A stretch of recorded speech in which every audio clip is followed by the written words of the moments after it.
Hey, it is 12 noon on Wednesday, which means it's time for another episode of Ask the Instructor. I'm John Chrismo. Every Wednesday, 12 noon Eastern time, we come to you to help you get a better understanding of the technical side of the real estate industry, maybe help you study for your real estate exams, or really just help gain your knowledge. We're talking about mortgage amortization today, mortgage amortization, and how to calculate mortgage amortization, which this is basically figuring out the breakup and the makeup of the amount that goes towards interest and the amount that goes towards principal on your loan. We'll also factor in the impound account for taxes and insurance and show you how to calculate that to really get a full understanding of your mortgage payments. So that way, if you see this on your exam, you know how to answer it. Or if you see this in your real world where your clients come to you and for whatever reason they don't want to talk to the loan officer, maybe it's because they trust you better. Hey, don't send them to the person they don't trust. That's just going to tarnish your relationship. Give them the little bit of knowledge it is that you have about amortization, which hopefully you'll be able to pick up today. We got a great show for you guys today. Stick with us. I'm John Chrismo. You're watching Ask the Instructor.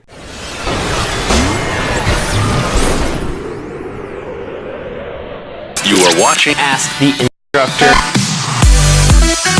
Every Wednesday at 12 noon Eastern Time. I'm John Chrismo. You're watching Ask the Instructor.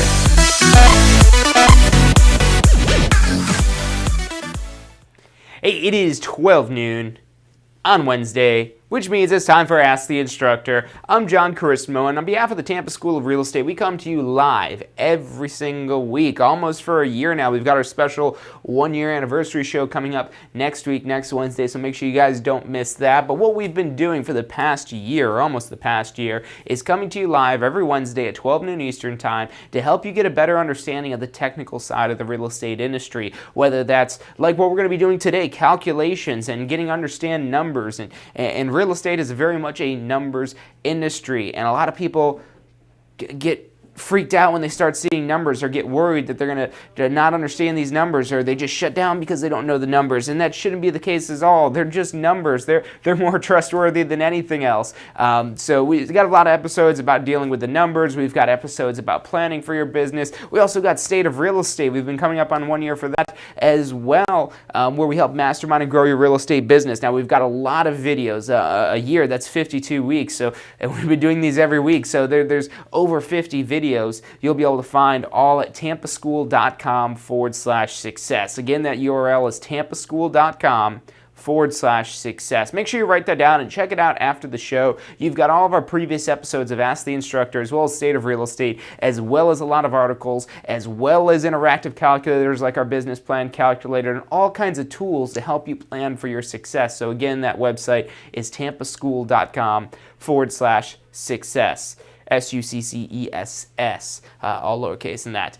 But anyways, so that's the best place to check that all out. Make sure you drop your email in there, and that way we'll notify you via email whenever it is that we do go live, so you don't miss out on any of these episodes because they are live. You can chat in, you can ask us questions. If you're a past student, if you're a current student, or you're going to be a future student, hey, look, even if you haven't enrolled yet, if you're going to be a future student with us, we know you will be. You wouldn't be watching these videos otherwise. So definitely let us know what questions you have, what we can help you with, even if you're watching one of these recordings of the live streams. If there's something you didn't quite understand or anything like that, let us know. We'd love to help you. We'd love to make a whole episode based around your question, if it's a good enough question. So make sure you send in those questions to us, whether it's through the chat, through our text messages, through over the phone, through email, however it is.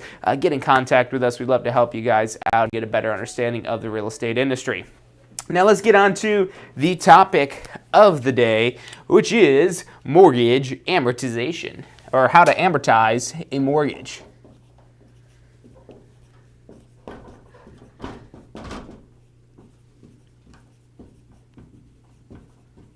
And this is something really everyone, not just real estate professionals, but also homeowners or people that are considering being a homeowner, or people not considering being a homeowner, should understand amortization so they really get a better understanding of how to make the right decisions for them. Now, the problem is most people don't understand amortization, have no intention to understand amortization, but they trust us as real estate professionals, whether you're a real estate agent, or maybe you're a loan officer, or maybe you're a broker, or maybe you're just somehow tied into the real estate industry, well, people will maybe ask you these questions. So let's start off with just some of the basics of amortization so you get a better understanding of how this works, and then we'll work into the calculations, because once you understand the simple part of how this all works out, the calculations make a lot more sense. So basically what we've got here, I'll put a little number line, high dollar amount, low dollar amount, fill in whatever numbers it is that you want. We'll do two different numbers here, or two different colors for our two different parts of our mortgage payment: interest and principal. The interest, this is the money that we never see again. Actually, you do see it come back to you on your taxes, currently under the current tax code. And even with the proposed adjustments it is that they're making, they're just talking about lowering the ceiling down. I think it's down to like $500,000 is the highest amount of loan it is that you'll be able to deduct interest for, which, I mean, it's not the end of the world. It's not going to make it where people don't want to buy homes. Yeah, people might be a little bit more hesitant about buying a home where they're taking out a loan over $500,000, but for the majority of homeowners, it won't affect them with that. So even with, if that even goes through with what they're talking about doing with the new tax code and everything like that, or how or tax reform, or whatever it is that they're calling it, look, it's not going to turn the business upside down. They wouldn't. Very rarely do they ever do something that turns something upside down. And even when you think it's going to turn something upside down, it's usually not the end of the world. So we've got our interest, and this is the money goes to the bank, goes in their pocket.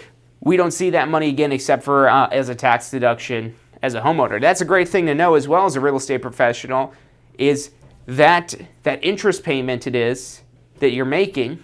And we're going to find out that this red is going to be a lot higher in our first few months than the green, the principal portion of this. But this red portion, this is tax deductible. Now, the way this works out, so we've got our dollar line laid out here, and then we'll also do time. Let's say 0 years out to 30 years. So something roughly like that. And we'll throw one more color in here, the blue. This is going to be the total mortgage payment. So our total mortgage payment, most mortgages, it doesn't change. Unless you have some sort of adjustable rate mortgage or something like that with a standard level payment plan, amortized mortgage, which is typically what most mortgages are, your payment amount stays the same. You're paying $1,000 a month, or $1,547.39 per month, or whatever that amount is. That payment amount stays the same. Now, moving now into the composition, because we're not talking about finding the payment amount with amortization. We're talking about understanding the composition. How much is interest? How much is principal paying down your loan balance? And the way this works out, and roughly here, that this is what you're looking at, you've usually got, for the first few years, it's almost all interest. So this whole portion of your payment is interest. Now, as time goes on, the interest amount decreases, but again, you're paying the same payment amount the entire time. So that's where our principal comes in. And you'll see your first few payments, very little principal being paid. But as you pay down and decrease your balance, the amount that you're decreasing the principal is going to increase, and your interest is going to decrease. Again, it's the same level payment. You're paying, let's keep it simple here. Let's just say it's $1,000 a month. So $1,000 a month.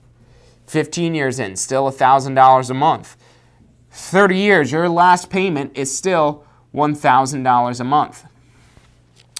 And now we'll throw some rough numbers in here just so you get an idea of this here. Maybe for your first payment, we're looking at $990 in interest, which leaves us with, $10 in principal.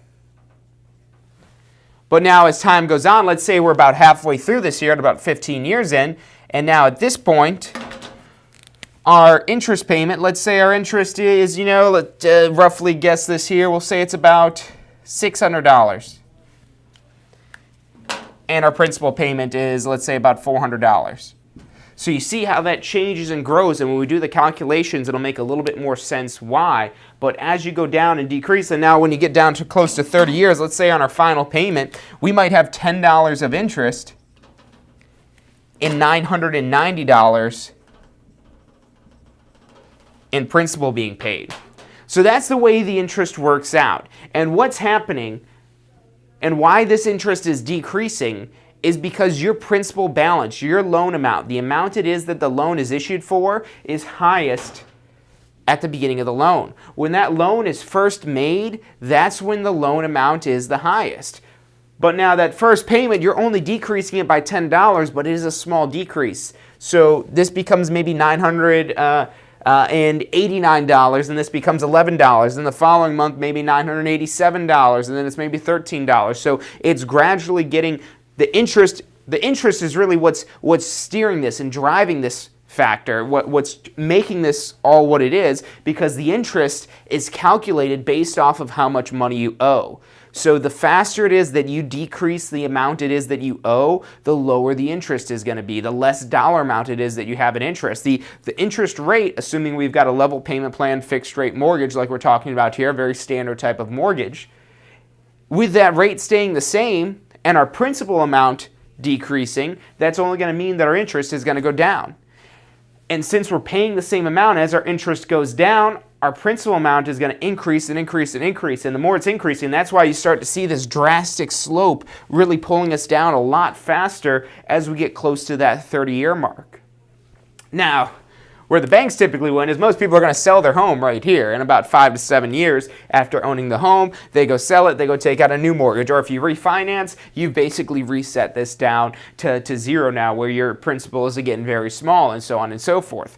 Not the end of the world, because remember, this interest, that's the deductible stuff. This is the stuff that we're able to deduct from our income taxes to help offset our income. Make sure you talk to your accountant about this, about doing this in the real world. But this is a very real benefit. And even after the whole proposed legislation right now, it's just lowering the cap of $1 million loan down to a $500,000 loan for the interest to be tax deductible. And who knows if that'll even go through. But even if it does, if you're dealing with a loan that's less than $500,000, it's not affecting you.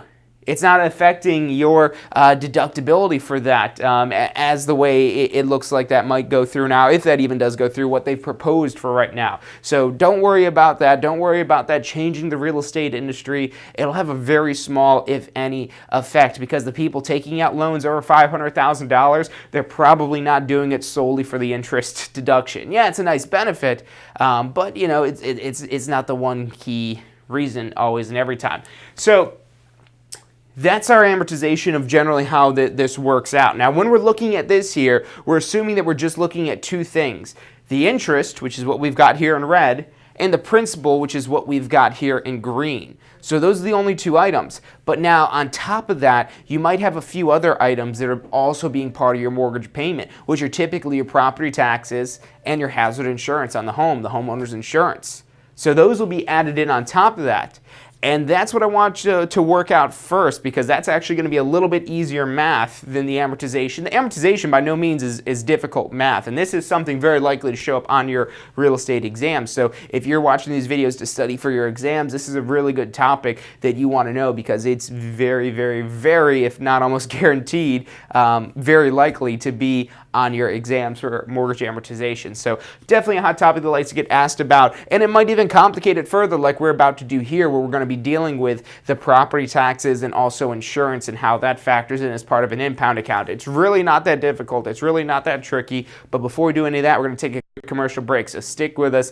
I'm John Carissimo. The show is brought to you by the Tampa School of Real Estate, and that show is Ask the Instructor. Back in a second. Do you want to incorporate studying for your real estate exams into your busy schedule?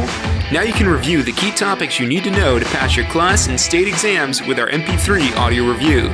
Simply pop in your headphones or connect to your car to reinforce crucial information while you exercise or drive. Listen to the first unit for free at mp3audioreview.com. That's mp3audioreview.com.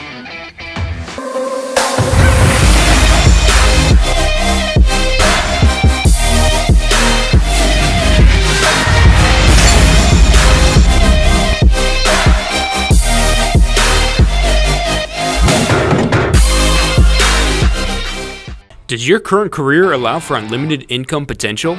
With a career in real estate, the sky is the limit. What you put in is what you get out. Find out more about how you can tap into the unlimited income potential of a career in real estate at tampaschool.com. Hey, if you're enjoying the show today, which I'm sure you are, be sure to hit like, subscribe, post your comments, share with your friends and family. Thank you guys so much for watching. You are watching Ask the Instructor. Every Wednesday at 12 noon Eastern Time. I'm John Chrismo. Oh, you're watching Ask the Instructor. Hey, welcome back to this week's episode of Ask the Instructor. I'm John Chrismo, and this show is brought to you by the Tampa School of Real Estate. Every Wednesday at 12 noon Eastern Time, we come to you live to our previous students, to our current students, and to our future students to help you get a better understanding of technical topics like amortizing a mortgage and understanding these calculations. Now, what we went through before we went on this first break, and if you guys are just tuning in, you missed this beginning part of that, that's okay. Write down this link. It's tampaschool.com/success. Again, that's tampaschool.com/success. You'll be able to go in and rewatch this entire episode as well as all kinds of previous episodes of Ask the Instructor. But really, everything we just talked about here, this is the bare minimum knowledge. We haven't even talked about any calculations yet. And look, I get it. I know there's a lot of amortization calculators out there. And when I'm actually looking for a breakdown of amortization, I'm going to use the amortization calculator. I'm not going to sit there for a half hour and do 360, really 900 different calculations to find out what every single month, every single year is going to be in interest versus principal. Now, on your exam, you don't always have that luxury of being able to Google an amortization calculator, but even in the real world, when you're using those amortization calculators, it really helps you a lot when you understand how those numbers are being came up with. You don't have to go through the difficult process of running every single one of those computations, but when you know what the computer's doing to make those computations, those numbers all of a sudden are so much clearer to you. But on your exam, you will have to probably do this for probably at least 2 months, if not 3 months, you'll need to be able to amortize out. Now, the good news is if you could do 1 month, you could do 2 months, you could do 3 months, you could do 360 months. It's just a matter of how long it's going to take you to do these calculations. But before we get into the actual amortization calculations here, I want to go ahead and break down the impound account stuff.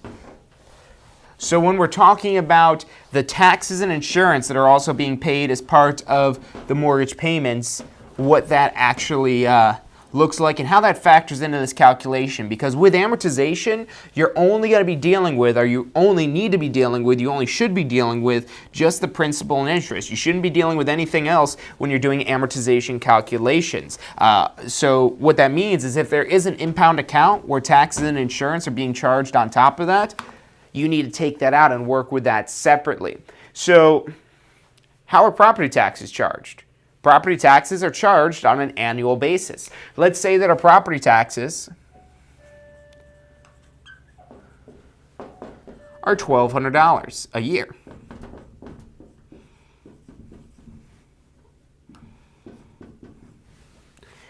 Now, why did I pick $1,200 a year? Because it's a nice, easy number. We don't need a calculator to do any of the calculations there. What that breaks down to is our property taxes per month are going to be $100 a month.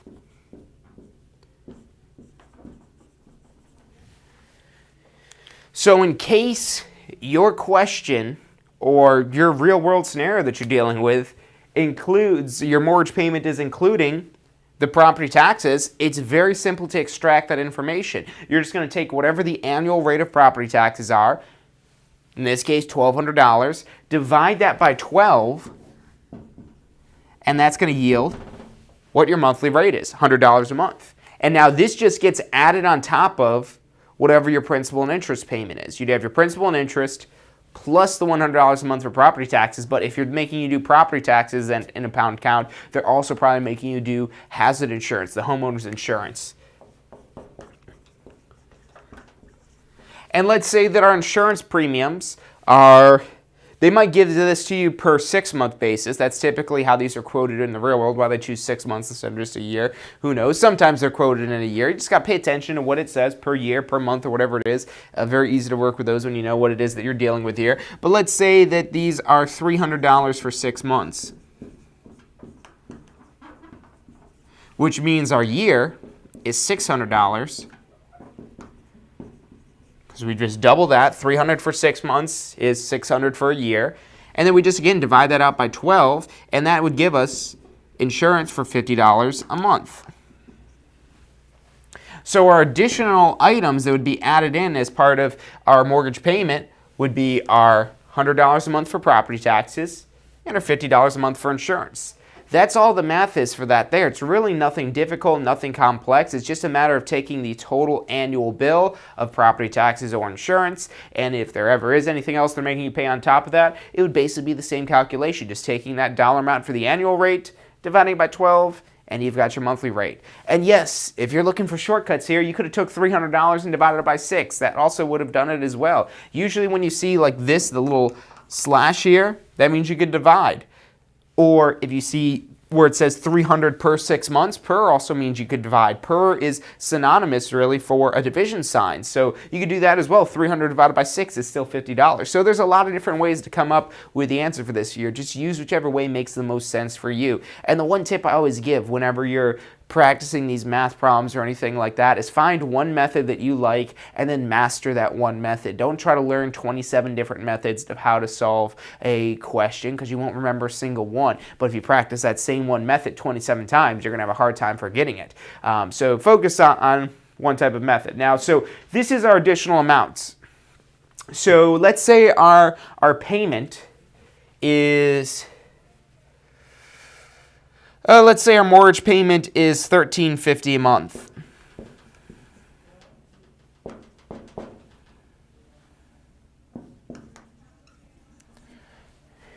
Our mortgage payment is $1,350 per month, and it includes impound for our $1,200 a year of property taxes and our $300 for every 6 months of insurance. What now is our principal and interest portion of this? So what we would do is just subtract out, okay, for our insurance, we would do, okay, $1,200 divided by 12, that gives us $100 a month. So we would subtract $100 out of this year, and that's for our taxes. And then we're down to $1,250. But then we also need to subtract out also the $50 for our insurance.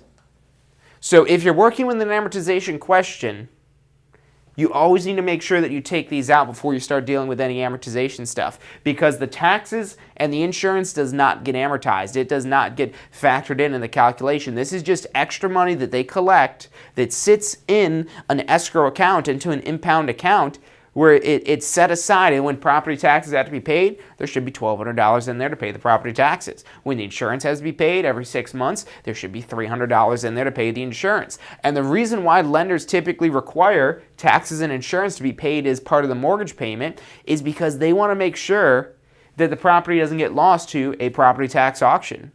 Because you want to remember, property taxes are the number one most superior, most important, most high priority lien. It doesn't matter when property tax liens are filed, they automatically become the number one priority in any chain of liens. So it automatically gets to cut the line and go first against all the other liens. So what that means to a mortgage lender is if it gets lost to property taxes, that's not good for them. That means that they're probably going to lose out on the ability to foreclose on that property if it's sold off as property taxes. Now, the insurance is the same thing. A lot of lenders will also require you to pay your insurance, your hazard insurance, your homeowner's insurance, also maybe if there's flood insurance or anything like that, whatever type of insurances are necessary to protect the property effectively, they'll require you to pay that a lot of times as part of your mortgage payment as well. And the reason why they'll do that is because, so typically, most properties, a majority of the value is coming from the building, from the structure itself. Now, that's not always true. You might have this prime piece of 1 acre. I actually got an email the other day from some agent that has got a property that they're trying to sell that it's like 1.5 acres right on the beach of this prime waterfront property, and the house on it looks like a tool shed, for lack of a better term. And that would be a scenario where that's not the case, where the land is definitely a lot more valuable than the actual building itself. But in most cases, most circumstances, and somebody buying that property is probably going to go, because I think it was offered for sale like something like $4 million. So I think they're going to go and actually put a larger, bigger, better house on that property. to make it more fit the norm of, okay, we've got this lot that's worth $3 million and now there's a $9 million house built on top of it or something ridiculous like that. But typically with most properties, the building is going to make up a majority of the value, typically anywhere from 80 to 90%, especially you get into more suburban areas where the land isn't that valuable, but there's still really nice houses on top of them. That's where it might be even higher, where the building makes up almost the entire value of this. So going back to why the lender requires you to pay insurance as part of the mortgage payments in a lot of cases is because if that building gets destroyed, if a hurricane comes through, if a flood comes through, if there's a fire, if there's some sort of natural disaster that destroys the building, the banks are left empty-handed. Because if your house burns down and you don't have insurance on it, you're probably not going to still be making your mortgage payments like a good homeowner. Now, so what would they typically do when you don't make your mortgage payments? They'd foreclose on the property, which they still could foreclose on the land and the charred embers that remain of the property if it burnt down, or the pile of rubble if it was knocked down by a tornado or a hurricane or anything like that. They could foreclose on that, but it's not very valuable. It's probably not even worth the going through the foreclosure. So the lenders will typically require insurance payments. If they don't think that you're going to be making the payments on their own, if there's any doubt that they have, and the lenders in this day and age are very doubtful about everything, and that's just because they learn maybe not to always trust people for what it is that they say. So they require the insurance to be paid as part of the mortgage payment. So that way, if there is some natural disaster, something happens that destroys the building, which makes up a majority of the value of the property, that there's an insurance policy in place to cover that.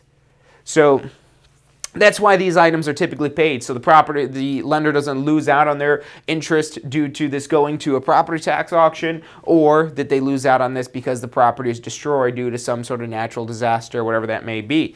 But again, point being is that this does not factor in with the amortization, that this is not part of the principal and interest calculations that we're going to be doing in just a second. So we would subtract that out there, and we'd end up with $1,200 being our principal and interest.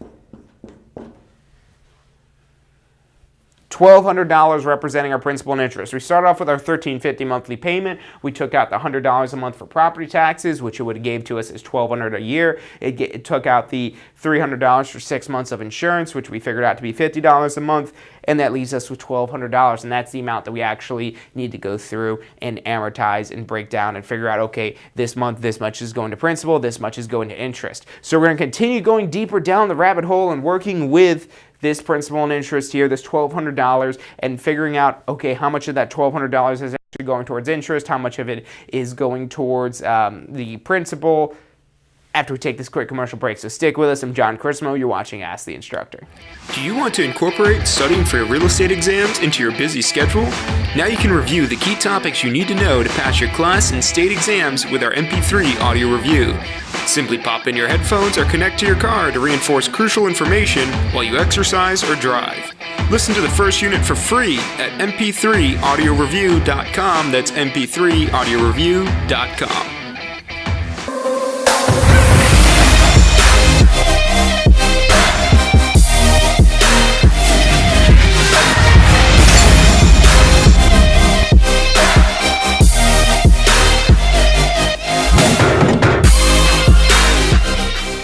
Does your current career allow for unlimited income potential?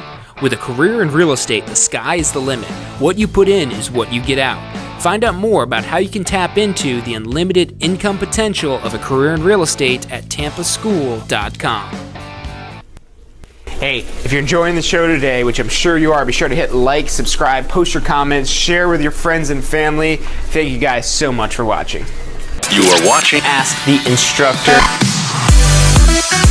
Every Wednesday at 12 noon Eastern Time. I'm John Chrismo. You're watching Ask the Instructor. Hey, welcome back to this week's episode of Ask the Instructor. Every Wednesday at 12 noon Eastern Time, we come to you live to help you mastermind to grow your real estate business, to help you understand the technical side of the real estate industry, to really give you the knowledge it is that you need to be confident, not only on your exam and passing your exam, because look, that just passing your state exam, that just gives you a seat at the table. That just gives you the opportunity now to earn money. It now comes with you serving your clients with that knowledge it is that you've gained, as well as the knowledge it is that you're going to gain in your future. So the more knowledge it is that you have, the more confident you're going to be. When you're confident that you could talk about mortgages, you're not going to shy away when your clients have questions about mortgages. Even if you don't know every last detail, you want to understand the basics and have a base understanding. Really, that's the whole reason why the Florida Real Estate Commission requires you to take the pre-licensing course, because they want you to have a basic understanding of a lot of different aspects of the real estate industry, even the mortgage aspect, which you're not legally able to do mortgage stuff. That has to be done by a mortgage loan originator, a mortgage lender, mortgage broker.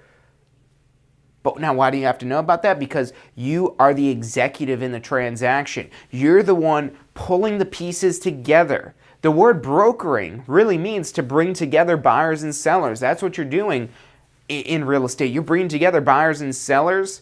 And in order to bring them together and keep them together, because that's the other part of this as well, because if they fall apart, if their agreement breaks up, if they breach the contract and go their separate ways, you don't end up getting paid anything. So your job is not only to bring them together, but get them to stay together until the closing goes through, to make sure that that property does get transferred. But part of that might be when the buyer's a little skeptical about something, and you being able to answer their questions, to be able to verify what the loan officer is telling them is actually true and is accurate, and this is how things normally go, and reassuring them is going to go a long way to helping keep that transaction together. So although information like this, you may say, oh, what do I need to know that for?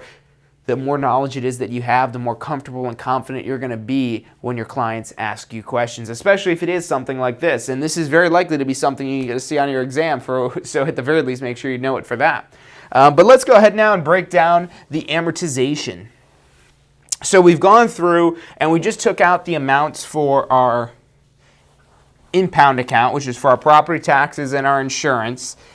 And the reason why we always had to take that out before we do any calculations is we only want to be dealing with the dollar amount of our monthly payment that deals with principal and interest. Now, if you're preparing for your exam and you're planning on seeing this on the exam, what you want to know is you're probably only going to see principal and interest. They might not complicate it to where you also have to deal with the impound account with the taxes and the insurance on top of this, on top of your principal and interest. If you do, you can see it's very easy. You just figure out what that monthly amount is and then subtract it from the total payment, and now you're left with just the principal and interest.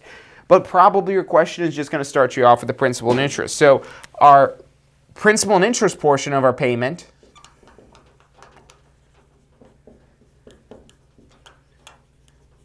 is $1,200.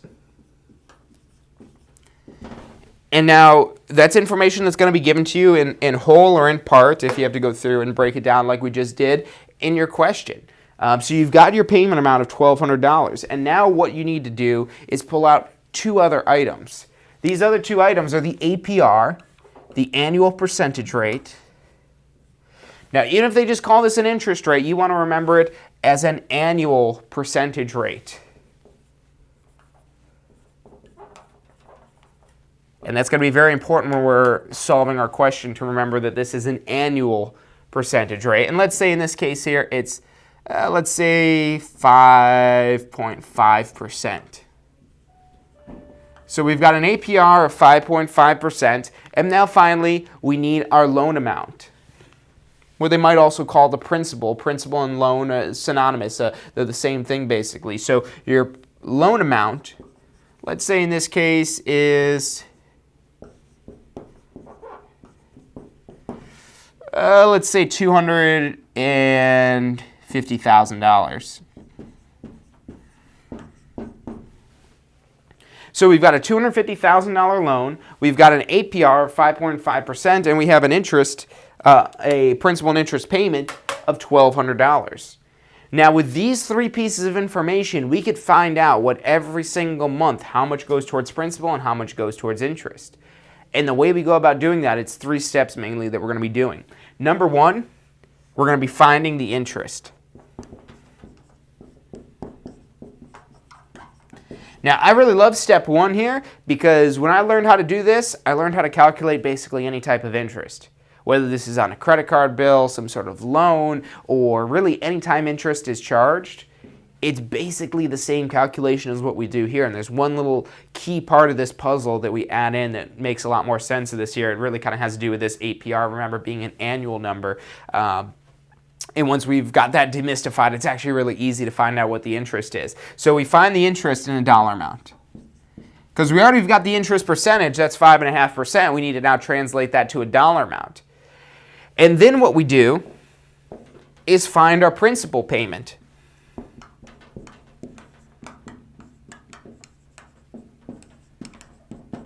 And that's also a dollar amount. And the way we're doing this basically is we have our principal and interest payment, which remember we've isolated this down to just being principal and interest. So we've got that $1,200 a month that's principal and interest. We just subtract out the interest dollar amount for that month that we just found. And then your third step, and this is only when you need to know what your ending balance is or the starting balance for the following month is find the new balance.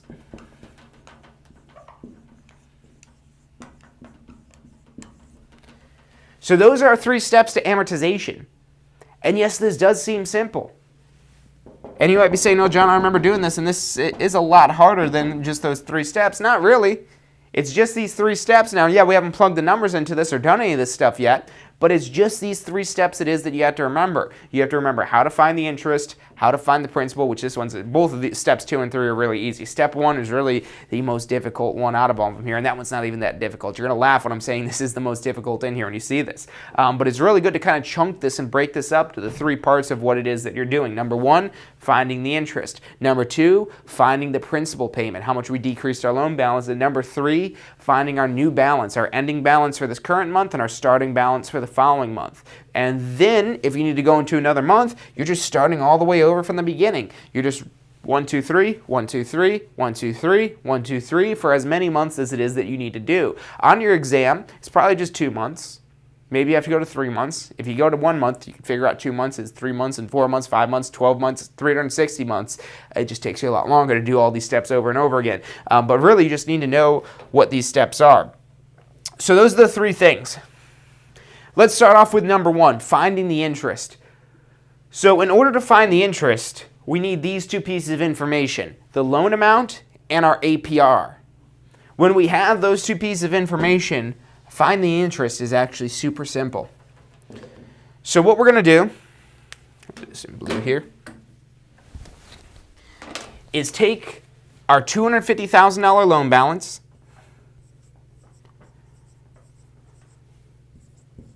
that's our loan amount. This is the balance. This is how much we owe for this given month. Maybe this is what we're starting off with. Maybe this is so many months in. But the month that we're doing the calculation for, this is typically starting brand new month 1, is $250,000. Now to find our interest charge for that month, our interest is a calculation. It's basically 5.5% of $250,000, but just 1 month. Remember, that's an annual number. So the math that you're doing here is you're going to multiply this by 5.5%. And the way I recommend doing this is turning this into a decimal, 2 decimal places over. 0.055 would what it would be then. If you know how to use the percentage button in your calculator, go for it. I don't like that button. It doesn't always work. I like good old fashioned way of doing this, but that's up to you however you do that. So 250,000. Now we're going to go ahead and multiply that by 0.0, because we just plug in a 0 there. 5. And remember, that's our APR. This was our loan balance. We've got our loan balance times our annual percentage rate, and then we're always, and this is where most people get stuck on trying to figure out and demystify what that interest is, you're dividing by 12. We're breaking this down, dividing it by the months in a year. Because remember, this is an annual interest rate. So to turn annual to monthly, what do? Well, we did that already. Annual divided by 12 equals monthly. So we take our loan balance of $250,000, we multiply that by 5.5% interest, which is 0.055 as a decimal, and then divide by 12. And you can plug it all in your calculator just like that, one nice, clean, easy swoop. And when we do just that, 250,000 times 0.055 divided by 12, we end up with And let's do this one in red because interest, remember, we're saying is red here. We've got $1,145 and about 83 cents. We could round to dollars and cents here because we're dealing with dollars and cents. So in about 83 cents. That's our interest portion for month one. That's our month one interest. For month number one, how much interest it is that we pay. Now you'll notice here, this doesn't leave us a whole lot of money to pay down our principal.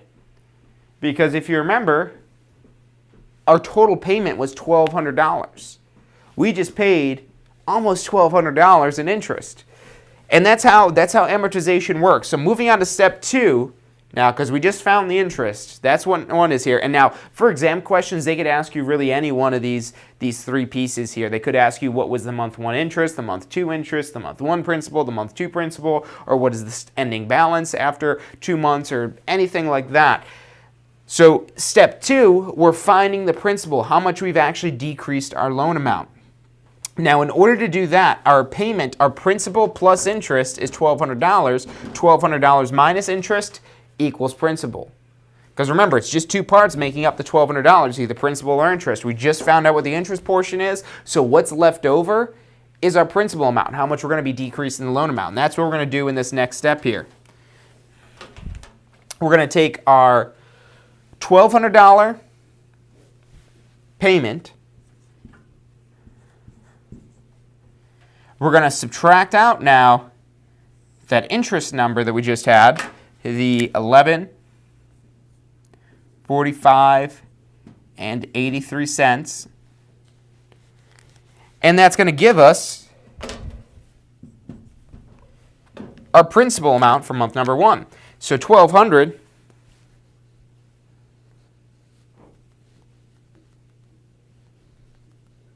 minus $11.45 and 83 cents gives us a whopping, and no, the math isn't wrong here, this is how it works out, $54.17. And that's now our month 1 principal payment.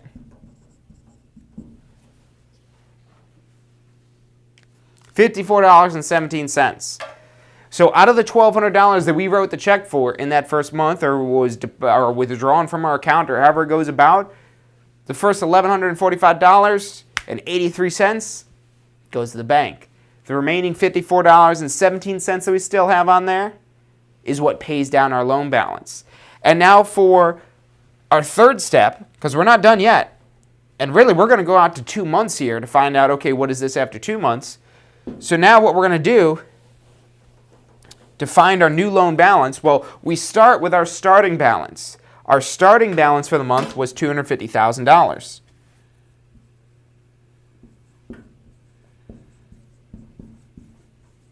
That was our starting balance. We're now going to subtract from that our $54.17 that we just paid this down.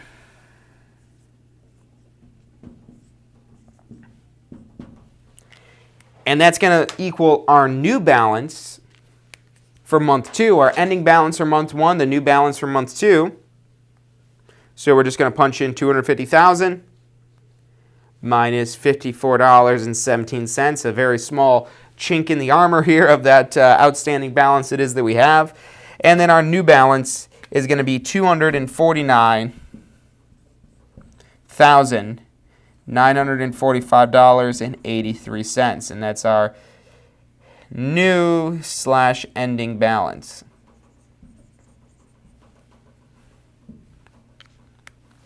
So to recap what it is that we've done here. We started off with a $250,000 loan balance.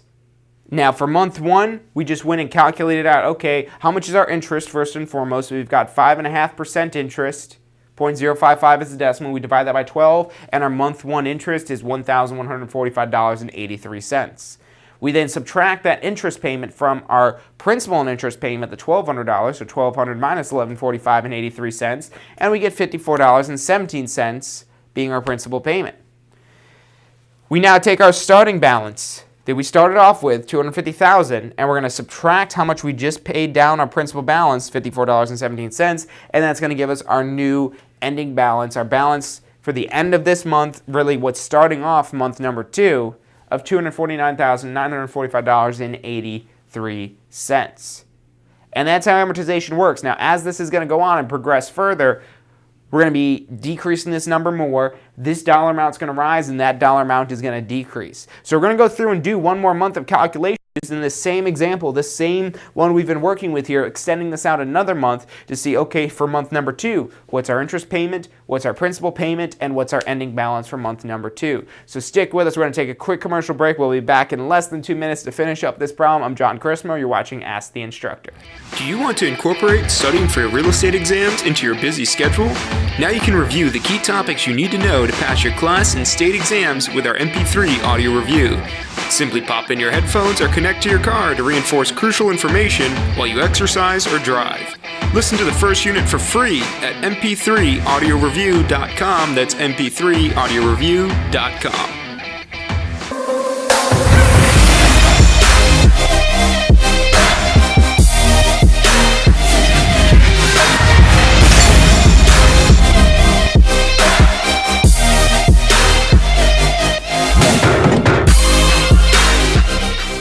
Does your current career allow for unlimited income potential? With a career in real estate, the sky is the limit. What you put in is what you get out. Find out more about how you can tap into the unlimited income potential of a career in real estate at tampaschool.com.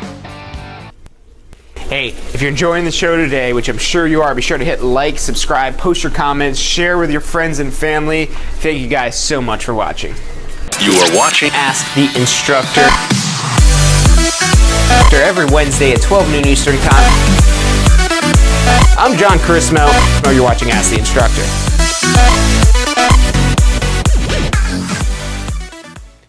Hey, welcome back to this week's episode of Ask the Instructor. I'm John Chrismo. The show is brought to you by the Tampa School of Real Estate. If you're interested in starting or enhancing your real estate career, make sure you give us a call. The phone number's right below, 813-928-0106. Again, that's 813-928-0106. You could call us, you could text us, you could email us. We've got advisors standing by to answer any questions it is that you have and assist you in any way it is that we can. So again, that number is 813-928-0106. Or maybe you want to go and do some of your own research on your own before you give us a call. Check us out at tampaschool.com. Again, that's tampaschool.com. You'll also see that link in the little bar below. We've got all kinds of great information on there, and our little hidden gem is our Success Center. You'll be able to find that under the Resources tab at the top. You'll see Success Center, or you can just simply go to tampaschool.com/success. You'll be able to see all the previous episodes of Ask the Instructor, all of our previous episodes of State of Real Estate, and you'll also be able to drop your email in. Even if you're not a student of ours, you can put your email in there, and we'll notify whenever it is that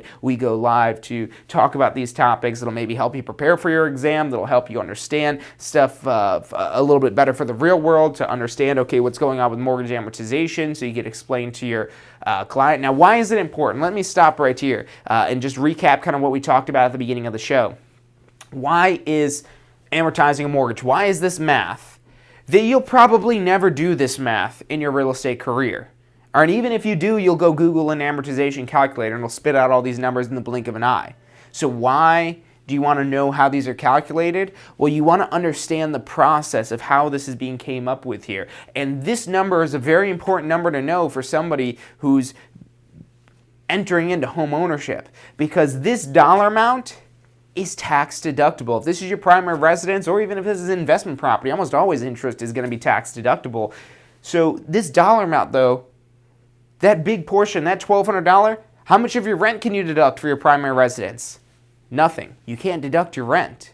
Not for your primary residence. Maybe for an office or some sort of business or anything like that. But for the place it is that you live, that you call home, if you're paying $1,200 in rent, that's not deductible. You're just paying $1,200 in rent, and that's just going in your pocket and out. And you're using after-tax dollars to pay that $1,200. Now, when you use your after-tax dollars to pay your mortgage payment on your primary residence, and you're paying $1,200 a month, in this scenario here with a $250,000 loan with a 5.5% interest rate with a $1,200 monthly payment, which this is a typical type of scenario. Maybe your interest rate's a little bit lower than that. Interest rates tend to be a little bit lower than this in this current rate, but I mean, maybe 5%, maybe 4.5%, maybe 4% if you've got excellent credit. But that's still going to be a huge dollar amount that's tax deductible. Here, almost your entire mortgage payment is tax deductible. Now, that doesn't last forever. That's going to decrease over time. And I'm not talking about tax legislation or anything like that. I'm just talking about as you pay your mortgage payment, that's going to decrease over time. So let's find out what happens in month number 2. In month number 2, in order to find out month number 2 of amortization, we're basically doing these same calculations all over again. The one difference is we're starting with our new balance. We're not starting with our initial balance. Our balance is no longer $250,000. In month number 1, you get a bill for $250,000 that says you owe $1,200. And maybe if it's a descriptive bill, maybe it is, it probably isn't, it'll even give you these numbers here and show you how much is going towards principal and how much is going towards interest. Or even if it does say that in there, it's probably hidden somewhere where no one ever sees it or reads it. Now, when you get bill for month number 2, it's going to have this as your balance. It's going to say your balance is now $249,945.83, and your payment is still $1,200. And we're just basically working that same math that we just did, but now off of that new balance. So to go through and do this, again, we're going to do these 1, 2, 3 steps. So step number 1, and again, we're just doing this all over, starting right there from the beginning again, but now bringing in our new balance. And our new balance, again, $249,945.83. Don't drop off the 83 cents. That is important. We're going to go ahead and multiply that by 0.055, which is 5.5% as a decimal, and then divide that number by 12. Excuse the lopsidedness of my writing there. But when we calculate that all out, that's going to give us our interest for month number 2. And in month number 2, let's see how this number is changing. It should be going down here. This number should always go down. If it doesn't go down, you have one of two things. If this is an exam question, you don't ever see negative amortization, so you did something wrong. But in the real world, what that means if your interest is going up, it means you've got negative amortization, meaning that let's say the interest calculation is $1,300 of the $1,200 payment, which usually doesn't exist, but maybe with an adjustable rate mortgage, that could occur. So this gets a lot very complicated, very easy. And we're not even talking about the very nitty-gritty complicated parts. We're just talking about the bare simplistic stuff this here of understanding this concept of amortization.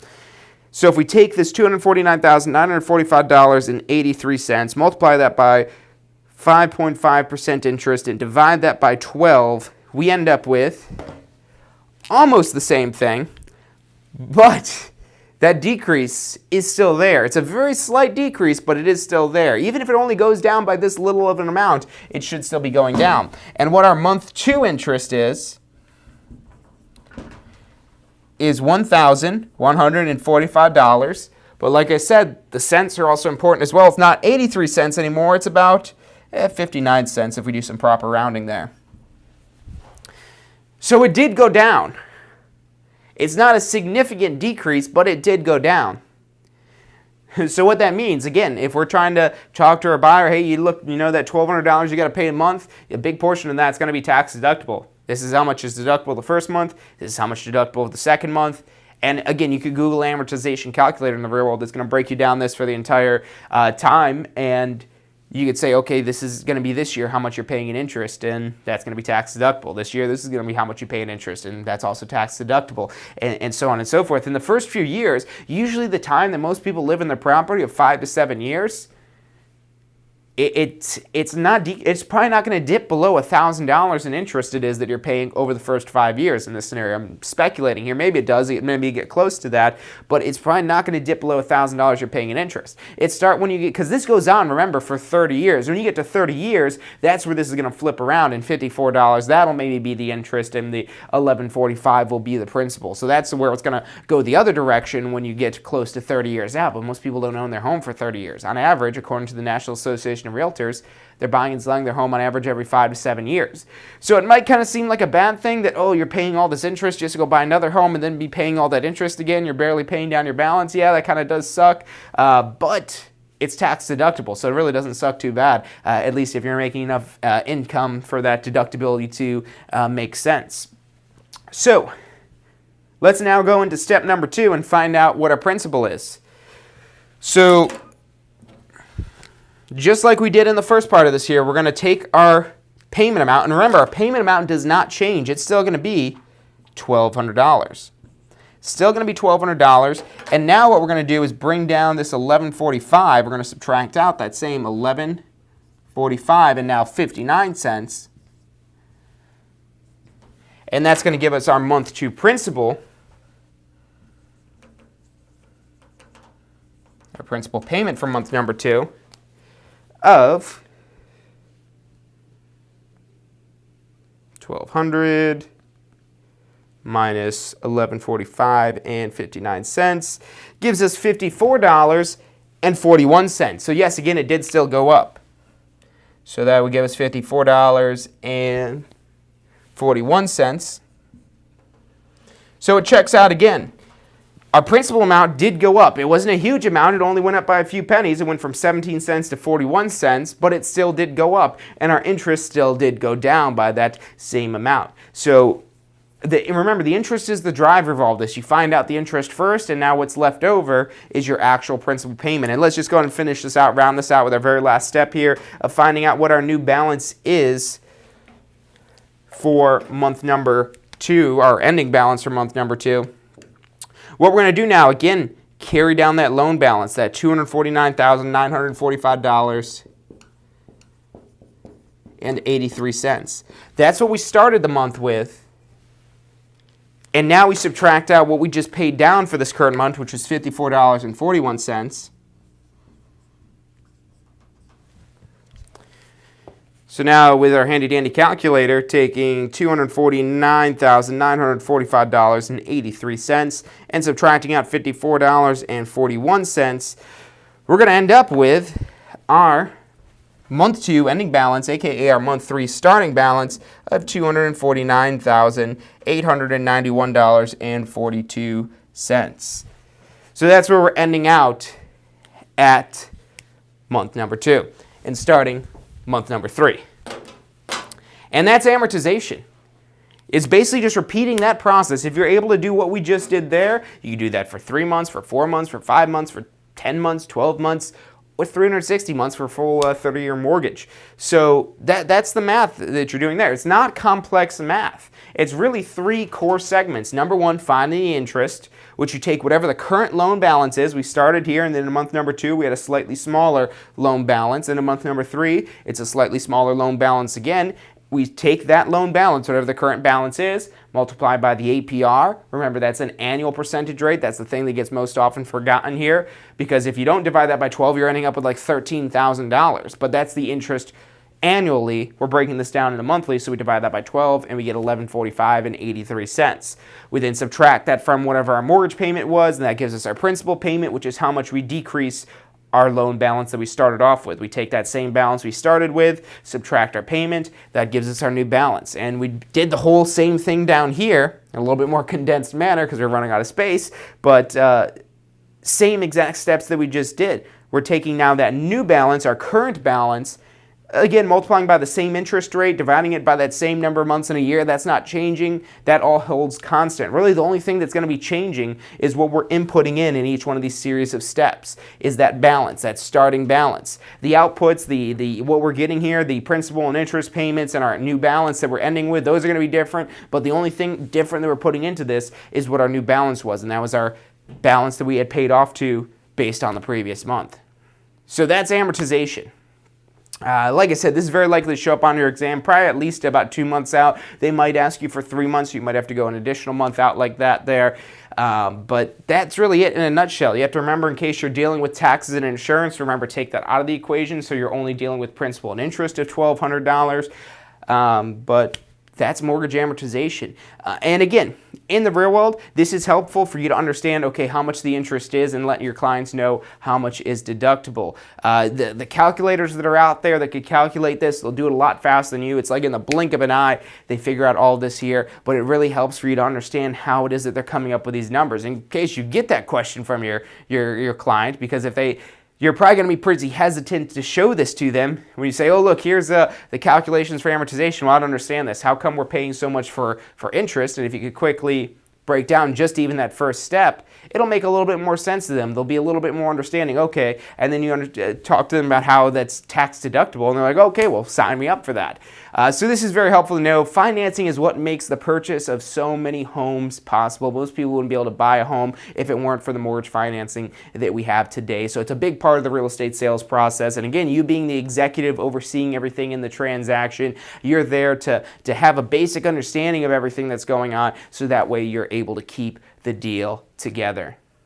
So that's all I've got for you guys today. If you want more videos to help you plan for your success, go to tampaschool.com/success, SUCCESS, tampaschool.com/success. We've got all of our previous episodes of Ask the Instructor, all of our previous episodes of State of Real Estate, a lot of great articles and calculators and all kinds of things to help you plan for your success in the real estate industry. If you don't have your real estate license yet, make sure you check out tampaschool.com. We've got not only great classroom and online courses, we've also got a strategy to help you pass your exams on the first try that really kind of hones in on the topics it is that you need to know. That whole strategy available is at passfirsttry.com. You'll see that right below, passfirsttry.com. So make sure you check that out. It's our recommended strategy to pass your class and state exams on the first try. A lot of great stuff on there, so definitely check that out. If you have any questions about anything or need any guidance of anything, give us a call. Phone number is 813-928-0106. You can also text us. Again, that phone number is 813-928-0106. Our advisors are standing by to answer any questions you have and assist you in any way it is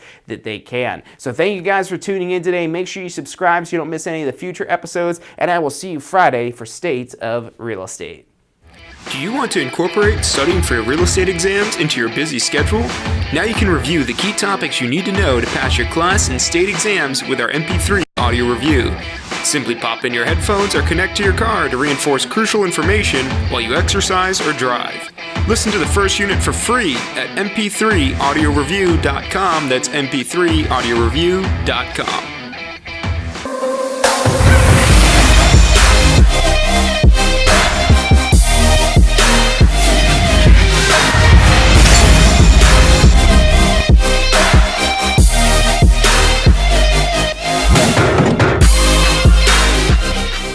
Does your current career allow for unlimited income potential? With a career in real estate, the sky is the limit. What you put in is what you get out. Find out more about how you can tap into the unlimited income potential of a career in real estate at tampaschool.com. Hey, if you're enjoying the show today, which I'm sure you are, be sure to hit like, subscribe, post your comments, share with your friends and family. Thank you guys so much for watching. You are watching Ask the Instructor. Every Wednesday at 12 noon Eastern Time. I'm John Charismo. You're watching Ask the Instructor.